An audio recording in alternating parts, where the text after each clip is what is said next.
everyone, I'm Diane Hall from Career Services, and I'm here to welcome you to the Penn Career Conference 2022 Career Champions Edition. Today, we're here to talk a little bit about networking strategies for Penn staff. So let's get started. We're excited you're all here. I'd like to start off by introducing myself. I'm Diane Hull, and my coworker, Esther Ra, has joined me. I work on the team that works with graduate students and postdocs. Esther works on the team that works with graduate students and undergraduates in nursing, GSE, and SP2. So let's talk a little bit about what is networking. Networking is really building relationships with individuals who work in a field of interest, right? And so having conversations with people. If you have a clear goal in mind of what it is you'd like to learn, it can be really helpful to gather information about specific fields. So again, some of you may be in a graduate program at Penn while you're working and you're starting to wonder like, well, I'm gaining some new skills. I'd like to learn more about this particular field that maybe I've become exposed to and I don't know much about. But really networking is a two-way street, and it's really about 50% gathering information and about 50% sharing information to help achieve your career goals, right? So when you're having a conversation with someone for networking purposes, you really want to be having a conversation that can be a two-way street. So we often refer to this as informational interviewing. So let's talk a little bit about what that is. Everybody pretty much knows what a job interview is, right? You know what that is. But informational interviewing is when you're having a question, when you're having an interaction with someone and trying to gain information to learn more about something as opposed to actually gain something. So it really is a form of networking, one-on-one conversations, although there could be group potentially, but generally one-on-one, and you're gathering information, right? Informational interviewing is not asking people for a job, it's asking them for information. You can really conduct an informational interview with almost anyone who's doing something that seems interesting to you and is willing to have a conversation with you. Where can you have this? Certainly one of the side effects of the pandemic is that we've all gotten much more comfortable in virtual interactions. And so you could certainly do virtual office. I think some people are back to meeting for coffee at Starbucks, maybe having lunch. These are all possibilities. And you can do this anytime during your graduate studies and anytime that's convenient for professionals, right? So all of you here right now could be doing informational interviews right now, even if you're not looking for a job. And again, via email, phone, video chat, or in person. I tend to think that email is maybe the least effective method of this because there's just a lot of back and forth and trying to make connections, a personal connection, I think, is always a little bit more helpful. Joseph's making a really good point that some people find informational interviewing really incredibly exciting and fun, right? We tend to think of these people as extroverts. Other people tend to find this extremely draining and tiring and a little bit nerve-wracking. And so, but it can be a really important aspect of your career development. And the good thing is that if you practice informational interviews, you can actually be comfortable for an actual job interview later down the line. So why are these important, right? All of us can Google something. And when you are doing an actual job interview and someone says, well, tell us what you know about our employer, right? Having personal information is always going to be more interesting and more real. You can also learn a lot by interacting with people through informational interviews. By hearing a little bit about what it is they talk about, how they do, and how they do it.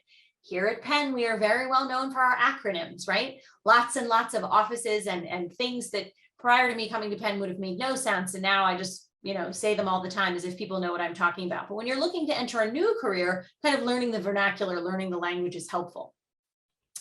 It can also be a great opportunity to start developing professional relationships with new people for a potential career change that you or the students you're working with might be interested in.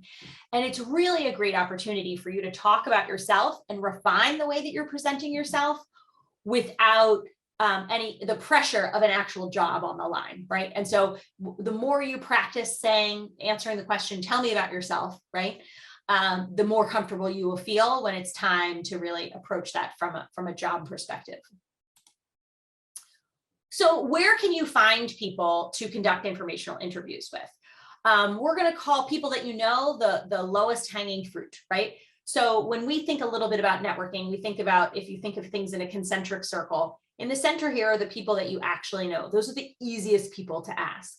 But then you really want to start growing your network a little bit wider, because chances are the most powerful people are not the people you know, but the people who know them, right? Who are one step removed from you. Conferences, symposiums, workshops, panel discussions, participating in something like today's event can be a great way to sort of start to connect with people. And tapping into alumni networks and other networks is great. And we're going to show you a little bit about how you can make that happen. LinkedIn is a great place to start. So great. All right. So let's talk a little bit about the first step in approaching an informational interview is how are you going to find them and what are you going to say? So sending an email is usually the best way to reach out to people. I don't usually recommend phone calls. How are you going to find messages? How are you going to find people to network, find their email address? You can certainly look up their bio on their employer page, check LinkedIn to see if their email is listed. Most people don't, what I find. And you can use alumni platforms, which we're going to go over in a second. For those of you that are current Penn students or happen to be Penn alums, you have access to Penn Alumni Network, and that will provide you email information. You can certainly send people a message on LinkedIn through LinkedIn messages. Unless you're a premium member, you are limited in how many of those messages that you can send each month. And just to answer the question about premium, I don't know if you necessarily need to be paying for premium in order to get great advantages out of LinkedIn. The one thing that we do want to mention about LinkedIn is it's really easy to just click on that connect button, right? Even with someone that you don't know, but someone that you're hoping to connect with for networking. We really advise against that. I know for myself, I don't accept connections from people that I don't actually have some level of connection with and an understanding of who they are. It's much better to reach out to them first for networking purposes and then connect with them on LinkedIn later. So why do you want to network? So you want to think a little bit about your goals, right? And everybody thinks about the first goal of getting a job, but many of us are not in a position where we're really interested in finding a new job right now, right? Maybe we're thinking down the line, perhaps you're thinking about graduate school or you are in graduate school and you're just trying to figure out what other opportunities are out there. If you really approach networking with the goal of learning about new opportunities, that's how you can really have some great interactions with people in collecting information. Thinking a little bit about some of the questions that you might want to be thinking about. What do you do? What role is the best fit for me? How do employers differ in their support for staff? What skills do I need to show that I can add value? That's a really important question. For those of you that are thinking about making a job change or working with students who are thinking about a job change, networking can be a great opportunity for you to think a little bit about, okay, if I want to do this, what kind of skills do I have? And if I don't have them, how do I get them? So these are all really very important. You can think about what might the hiring process be, so you have an idea of what that looks like. What kind of salary might you be looking for if you want to relocate or if you don't want to relocate? If you're an international student or working with international students, how does that work? So there's lots of different things that you can find out, and really the work-life balance, DEI initiatives, culture can all be really things that you can really start to ascertain during networking conversation. So really, I think only start networking when you have specific questions, right? And so right here, we have some advice for introverts. You have to know what questions you want to get answers to before initiating any networking. Going into social setting with no strategy can drain your energy quickly. And I think those of you who identify as introverts definitely may know what we're talking about here. And then you can reward yourself once you found answers to these questions by ending that networking interaction. If we didn't have, oh, I'm sorry, I should have mentioned at the start is that when we start to get into resources that we're mentioning, don't worry, we will have a document sent to you via PDF that we'll share with you at the end that is going to have all the links that we're talking about. Because what I'm thinking about is we do have a video on our website about networking for introverts that I think could be very helpful to share. And then, but also for extroverts, of which I identify as an extrovert, I am someone who really needs to think about ahead of time, what are the questions that I want to ask? because I can get chatty. And then sometimes I'm not making the most of the actual discussion because I can veer off the course of the goal that I actually had. So these are things that you want to be thinking about, really identifying what kinds of questions do you want to have. Here are some of the people that you could be thinking a little bit about that might be eligible, might be not eligible, might be interesting for you to connect with. So again, friends, family, and neighbors are really easy to figure out. Peers, alumni clubs from your undergraduate institution, alumni clubs from Penn, contacts from other interests. Don't discount the dancing club that you're in or the running group that you're in, that maybe they may do something that you didn't know they do, or they may be married to someone or be the next door neighbor to someone that might be helpful for you to have conversations with. People that you collaborate with across campus are always helpful. Previous employers, most of us have not worked for Penn for our entire lives, and perhaps you worked somewhere else and you've lost touch with some of the people you used to work with, and you might want to reconnect with them and see what they're doing now. Certainly professional and scholarly associations as well. Another idea that we had is to create a networking support group. And so networking with a buddy is always a little bit more comfortable than not. And so you don't have to be in the same career goals or be in the same academic discipline, but you could certainly start a brown bag lunch club. You could certainly get together with people on Zoom just to sort of chat about and to sort of have accountability. Okay, so I said I was going to reach out to 3 people. I did reach out to 3 people. Here's what I found.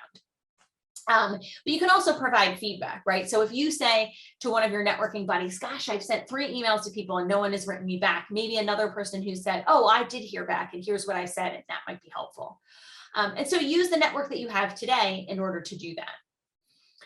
So one of the key pieces that almost every student that I work with forgets about is to manage your data, right? So you always want to be keeping track of the people that you're connecting with, and so that you can really see the progress that you're making and see what other kinds of connections you might want to make. And so if you reach out to someone for networking, whether you hear back from them or not, whether you have a great conversation or not, it's really important to keep track of that so that you can remember. A lot of times I'll say to a student, okay, well, who have you reached out to? And they're like, oh, a lot of people, but they can't remember because they've sent so many messages that they're losing track. So we thought it might be helpful to show you this is what an Excel spreadsheet could look like. In terms of just trying to collect things. There are certainly apps out there that will be helpful to you as well. So whatever system works for you, you just want to make sure that you're really keeping track of all of the things that are useful. So for those of you, so again, back to where can you find these people, right?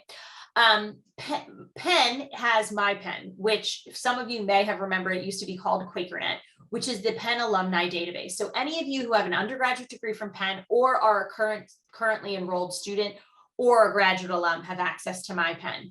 And My Penn provides you all kinds of information. You can search by employer if you have a particular employer in mind. If you're wanting to move to a new city, you can find people in a new city. If you want to find people who have specifically said that they're open to networking, you can do that. Although the people that didn't say that doesn't necessarily mean they're not open to networking. So this is a great resource, but you can also feel free to reach out to other academic institutions that you might have attended as an undergrad.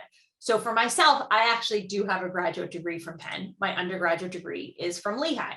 So this is what Lehigh offers, which is very, very similar. And when I logged in, it looked remarkably similar to the My Penn system on the back end. And so this is an example of every academic institution has some level of alumni database out there. You just have to get into it and register. If you are a Penn student or a Penn alum, you access My Penn using your Penn key. It's really very easy. For Lehigh, I had to go back and like activate something because I graduated so long ago. So I'm just using this as an example. If you paid tuition to an academic institution, absolutely take advantage of whatever kinds of networking contacts and networking opportunities they might have for you. So back to communicating. A lot of people say, well, what is it that I would like to say, right? Like, what should I be saying? And I think that this is an example of an email that maybe an alum is less excited to receive, right? So it starts off great. My name is so-and-so. I'm a second-year MPH student at Penn while I work full-time in the Perelman School of Medicine. I'm currently looking for jobs. and saw your name listed in the My Penn directory. I see that you once worked at so that's a pretty good first paragraph. I see that you once worked at a community health center in Argentina. I'm interested in doing something like that. Could you help me? I would appreciate it if you looked at my resume and passed along to your networks. Thank you for your request. Free for a phone call tomorrow at 10, right? Making a lot of assumptions here. We're making a lot of assumptions that the other person wants to help them, wants to meet with them at 10 o'clock tomorrow, might be available, and would be interested in sending on a resume. And so this is the type of email that I totally understand where the writer is coming from, right? Like when you're thinking, why am I reaching out to this person? This is why you're reaching out, because you're ultimately hoping that they might help you. But when you think about it, if you were to get an email like this, you probably wouldn't pass along a resume of someone that you didn't know, right? Because that's sort of also your reputation a little bit that you're putting out there and saying, oh, here's a resume that I'd like to contribute. And so let's look at a better approach of what it is you'd like. Because what you're really not asking for in this initial reach out, you're not asking for help. You're just asking for time to ask information. That's all, right? So, and it could eventually turn into help, but you're not there quite yet. So here's a little bit of a different way. You'll notice that the first paragraph is largely the same, but the second paragraph is giving a little bit more information. Very interested in public health from an international policy perspective, have been learning Spanish. Your time in Argentina sounds fantastic. I would love to learn about more about your career path and advice you might have for a fellow Penn student interested in similar types of work. Thank you for considering my request. Would it be okay to reach out with a few questions by email if it's more convenient for you, chat on the phone? So this is a little bit of a different ask, right? Like you're asking a person for time to ask questions about them. So that's a much, much better approach. So hopefully you're seeing the differences there.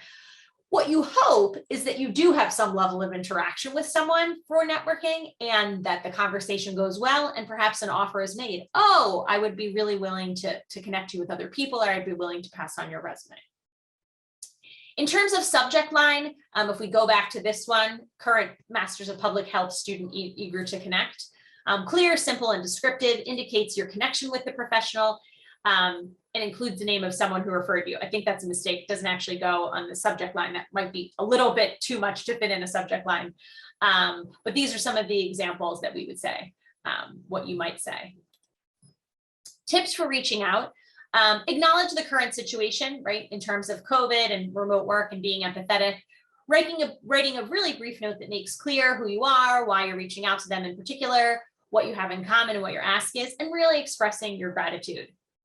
Now we're talking a little bit about when you don't hear back, you may not hear back, right? Like you may put out the feelers to a lot of different people and you may not hear back from everyone. And that's okay. It is okay to follow up once, but I wouldn't really take it personally if people didn't connect. You know, it's possible that your email went to spam. It's possible that they're really busy and they don't have time. And so you just have to sort of keep expanding your opportunities that way. As for informational interviews, as we said, the main goal is for you to glean information and gather information. And honestly, for someone also on the other side who is taking the informational interview, that they've accepted it or they're willing to meet with you, it's also a time for them to network with you too. It's easy, it's low stress, and it's a safe place to ask about their journey, what are the transitions they've had, how did they get to the spot that they've been in. And a lot of times your networking can continue on through your network. One of the best questions that I always tell students to say is, after a networking conversation, you can ask, do you have in mind any other folks in your field or in your office or that you might know of that would be great to speak with? And that way your networking sort of continues on. I always tell students, and my colleagues do as well, networking is something you should be doing always. It's something that doesn't have to have a timetable. It's not when you're starting to look for a job that you need to start the networking, but it's something that, some of you do probably very naturally. You meet folks at division meetings or at department meetings, but it is the best use of your time in terms of career exploration and decision making. And it's a great way, to keep exercising that muscle, because the more you do it, the more comfortable you'll be.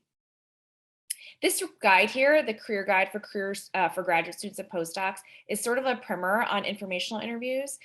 You can definitely take a look at it. There's a lot of great information here as well. There's a on our website. There's also, and we had linked it earlier. There's also a link for making connections and networking. That's also has wonderful resources on how to network on LinkedIn and how how to set up an informational interview. So some of you might think, well, if I approach someone, maybe it's someone as Diane was talking about from your alma mater. Why would they want to talk with me? Well, we have found actually, and particularly in the pandemic, that many people are willing to share. Many of them have been helped themselves by folks in your same position. And so it's a way for them to give back and share their time and resources, and also allow students that and other professionals to explore and learn more. It gives them an opportunity to give back in terms of mentorship, and it also increases their social interaction too. I had a student that I worked with over the pandemic who made it her goal to network, and she told me that she almost I don't know what the percentages might be, but she contacted dozens of folks, and I want to say her return was like 90% during the pandemic, because during that time, many folks were home and wanting to connect. And also on my Penn, I always tell the students too, is there are many older students that are former alum, quote unquote students, many older alum that are on there, that might be willing to chat with you because they're retired or they're done with their working life. So here's an example on LinkedIn of connecting and networking through LinkedIn. So Penn has a site, and you are welcome to join it. It's the University of Pennsylvania LinkedIn site, and it's great. There's lots of activity on it, posts, jobs, alumni, and also videos. And here you can see how it's grouped out. So this is an example of the coworkers that have just recently joined. You can see who's been promoted, and then who has celebrated work anniversaries in the organization. So it tells you lots of information. This also tells you their position and how you might be connected to them or not connected to them yet, by which degree of separation. And then just tips for a good conversation. It never hurts to be friendly. It never hurts to ask them how they're doing. And first and foremost, you want to thank them for their time. I think these are things that many of you already know and do because of your work lives. We do often meet with alumni who have been in positions, and this may be you, who have been in their positions for 10, 15, 20 years. And sometimes they're like, I don't remember how to network, or I don't remember how to do this. And the fact is, you're probably already doing it in your everyday conversations. And so it's really about kind of being more strategic about it when you're approaching someone that has information that you'd be interested in learning. You want to listen actively, and by active listening, we mean you don't want to interrupt them. You want to hear them out. And you want to ask good questions. You want to share appropriately your motivations, your interests, your experience. You might have overlapping things that come up in your conversation. And then most of all, you want to turn the conversation to the sort of how they got into their role, how they've experienced some of the things that they've gone through in transitioning to that role or into the field. You don't want to ask questions that are, sort of what I call dead end questions. You don't want to ask questions that warrant a yes or no, but more open ended questions. I would love to know how. I would love to know why, or what did you do? Things like that, instead of asking direct questions that would sort of close the conversation, are easier to keep the conversation going. And of course, you can prepare these ahead of time. Like I said earlier, you want to have a clear idea of how the person you're approaching can help you. What is your ask? What is it that you want to leave that conversation with? Again, one of the things I think is great, to ask is who are other folks I could be connecting with? What are other resources I could be connected with? One question I like to ask is, how do you keep up with the industry, or what are you reading, or how are you informing yourself to keep yourself professionally developed? Um, and one of the big things for etiquette in terms of these kinds of conversations is you don't want to ask for a job um, on at the spot. They may ask you, especially if it's someone that knows you and you got the networking conversation through someone. It's quite possible they might ask, and in that case I think it's okay to go ahead and jump on that. However, you don't want to put them in an awkward position and put them on the spot to answer that type of question or commitment without them really getting to know you and to build that relationship. So for the virtual setting, if you're meeting on Zoom, again, many of you know these things, but just reiterating, you want to minimize distractions. A networking conversation is very much like a very informal interview in some senses. So you want to appear interested, appear professional, and you also want to try to maintain eye contact as much as possible. So after the informational interview is over, you want to have managed your data, like Diane had mentioned, on some sort of Excel sheet or an app. You want to remember some of the things you discussed, some of the stories you shared, maybe the advice that they told you, and just personal details. If you're continuing meeting with folks, maybe on a regular basis, you are apt to forget. So it's great to have these written down. It's great to have these, jotted down so that you can jog your own memory when you're going back to talk with them again, perhaps, or maybe you're going to circle back with them. You want to definitely send a thank you note via email within 24 hours, ideally, and follow up on anything needed.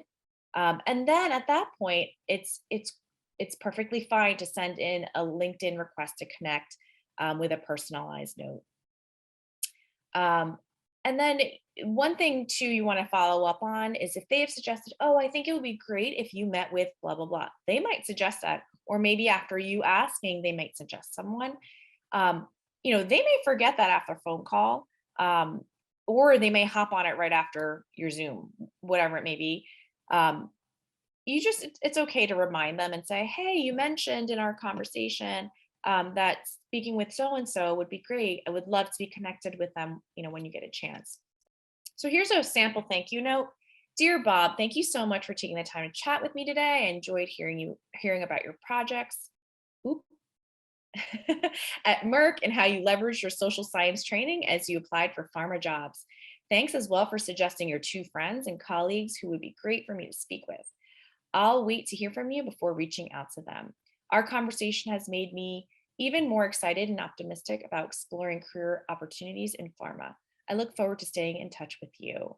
So one thing here that the person wrote is, I'll wait to hear from you before reaching out to them. Some folks prefer that they connect you themselves. Like if it's someone in their network or a colleague of their own, they want to be sort of the one connecting you. So you want to just wait on that. And if they've given you emails and said, hey, let me, reach out to them first and you can go ahead and contact them, you want to make sure that you sort of follow the sequence order that they prefer. So maintaining the relationship. So this is a question we get often, like, how I met this great contact. I don't really have reason to talk to them all the time. How do I stay in touch with them without putting too much pressure on them? And again, it's a process. It's not something that, you will, sort of pick up or figure out overnight. But, this relationship you're building is something that's going to take time. If the professional has been helpful for you, you want to definitely be linked with them on LinkedIn, and stay in touch with them long term. You don't have to stay in touch with everyone, especially if you talk to someone and you realize, you know what, I don't think that's the field I want to go into, or you know what, that's really not what I was expecting, or maybe it's that you didn't feel like you connected with a person at all. It's sort of, it's your call, and in that sense, you've answered questions for yourself, even through a connection like that, even if it's not the outcome that you preferred. You still have found quote unquote answers. So in doing that, use LinkedIn, And I would say on LinkedIn, like their comments, like their posts. Did they get promoted recently? Congratulate them. Um, did they post an article or something? Comment on the article. Did you see something? Um, and this actually happened to me recently. I saw someone um, that I knew previously from a previous institution I worked at, that got promoted to a higher role, and I emailed them and reached out to them, and so that's something that you can constantly be doing, and that you'll be seeing if you're active on LinkedIn. Other ways to maintain relationships, um, there are other opportunities that you could see them again. Definitely professional or organizations and conferences. Um, I had a realtor one time who every holiday she would contact me, um, and it wouldn't be any holiday. It would be a holiday that like everyone celebrates, like Valentine's Day. Something that's not you know exclusionary, but she would text and say Happy New Year, or thanks, Happy Thanksgiving. It's just a really easy way to say, hey, I'm here, I'm wishing you well. And then even that little kind of note can lead to small conversations of how you're doing and catching up and things like that. um, Whenever you have news to share, like maybe you're switching positions or you're delving into a new realm, that's a great time. If you think of folks that come to mind, to reach out to them and say, hi, I know we haven't chatted in a while, but would love to keep you posted on the fact that like, this has happened or this is what's going on. Um, you might have talked to them a while back, like a couple months ago, and then you think of a question as a follow up, and it's perfectly fine to reach out and say, I was thinking about this came up or this happened. I was thinking about the conversation we had, and I would love to know what your thoughts are on X. The second to last bullet is something I actually do all the time. Sometimes I'll read an article and it reminds me of someone, or I'm like, oh, this so and so person would love to read this or would enjoy reading this article. That's a great, you know, that's a great way to kind of really easy put it in their inbox and say, hey, I thought of you when I read this, and have them read it. And then you can, go back and forth on email very easily on either LinkedIn messaging, or on email, or even on Teams. And then again, when they come back to you, you want to say thank you when the advice is given, or any time any piece of conversation becomes relevant again. These are resources that you can take advantage. Some of them are lesser known here at Penn, and you can certainly capitalize on them. So the through the information systems and computing website, there is a LinkedIn learning sort of like collective where there are tutorials on project management, on data management, marketing, business skills, things that you want to stay fresh on. You can go into this sort of library and sort of brush up on your skills. And I believe you can go in and make a playlist as well, so that you can kind of figure out what it is you want to sort of look into, and then line up for yourself and stay fresh on your skills. So networking as an introvert, there's one right there.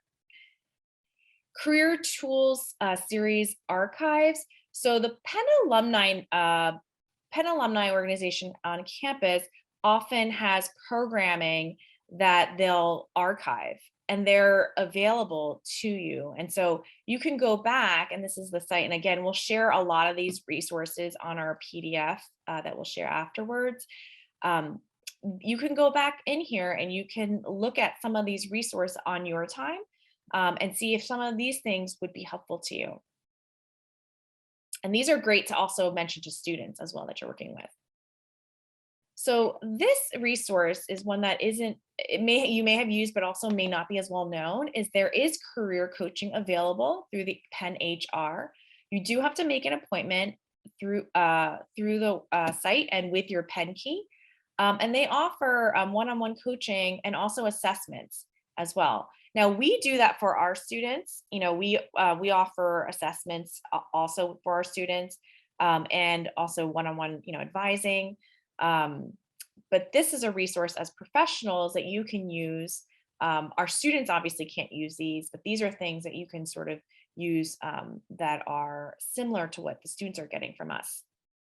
This is also on the Penn HR site. It's a link that if you, the previous page that we showed, if you went down and scrolled down, there's resume development tips. There's also different, I think there's a networking one as well. Again, you can click on this and it can help you, go through, they can help you go through your resume and your cover letter.